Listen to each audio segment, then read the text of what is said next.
అండి అందరికీ నమస్కారం. ఈ మొక్క ఏంటి ఇంత మూడు బారిన మొక్కను చూపిస్తున్నాను ఈ వీడియోని అనుకోకండి. మొదటి నుంచి చివరి వరకు లాస్ట్ వరకు చూడండి ఈ వీడియో. మీరు చూస్తున్నటువంటి ఈ ఫ్లవర్స్ అన్నీ కూడా, ఈ కొమ్మలన్నీ కూడా నేను ఫస్ట్ చూపించినటువంటి మొక్కమేనండి. ఆ మొక్క యొక్క కొమ్మలన్నిటిని కట్ చేసి ఈ విధంగా గోడ పక్కన పెట్టాను. అన్నీ చూడండి ఎలా బ్లూమ్ అయ్యాయో, బాగా పూస్తున్నాయండి విపరీతంగా. వైలెట్ కలర్లో ఈ ఫ్లవర్స్ చాలా అందంగా ఉంటాయి.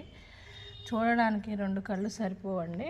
వీటిని రకరకాల డెకరేషన్స్లో కూడా మనం ఫెస్టివల్స్ వచ్చినప్పుడు అట్లా వాడుకోవచ్చు. ఇట్లా మొత్తం వాల్ పక్కన మొత్తం పెట్టానండి. మొదటి నుంచి చివరి వరకు, అంటే గోడ అంతా కవర్ అయ్యేటట్లు పెట్టాను. మొత్తం చూడండి ఏ విధంగా పూస్తున్నాయి. చిన్న తేనెటీగలు మకరందాన్ని ఆస్వాదించడానికి ఇలాంటివి ఎన్ని తేనెటీగలు వస్తూ ఉన్నాయోనండి. అంటే ఇండైరెక్ట్గా మనం పాలినేషన్లో కూడా హెల్ప్ చేస్తున్నాం అన్నమాట. ఇక్కడ చూడండి, ఇక్కడ కూడా వస్తుంది ఒకటి.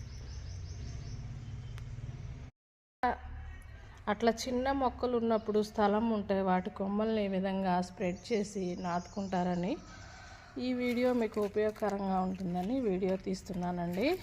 నా వీడియో నచ్చినట్లయితే లైక్ చేయండి, షేర్ చేయండి, నా ఛానల్ని సబ్స్క్రైబ్ చేయండి. Thank you for watching. మరొక మంచి వీడియోతో మళ్ళీ కలుద్దాం. అంతవరకు బాయ్ ఫ్రెండ్స్.